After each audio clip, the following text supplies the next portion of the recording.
When an actor or singer is getting ready to perform, they often practice the sounds we make when we speak. Ah.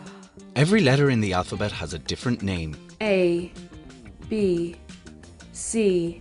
Every letter also has a different sound, and you could think of a letter as a picture of a sound.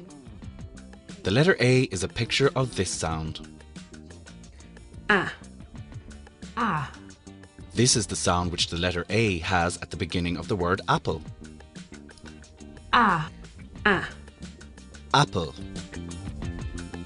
The sound of the letter P P. P. is at the end of the word tap.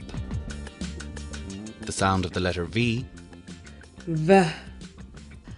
V. is at the beginning of the word vegetables and in the middle of the word river. There are over 40 different sounds in English, but there are only 26 letters. So how does that happen? You could think of it this way. Sometimes when we put two colours together, we get a new one. It's the same with some combinations of letters. The letter S has this sound, S. and the letter H has this sound. H. Put them together and you get a new sound, so that SH has this sound. Sh. Sh. This is the sound we get at the beginning of these words. Ship. Sheep. And at the end of these words. Bush. Cash. Another example is when we put together the sound of the letter O as it sounds at the beginning of a word like on, Ah.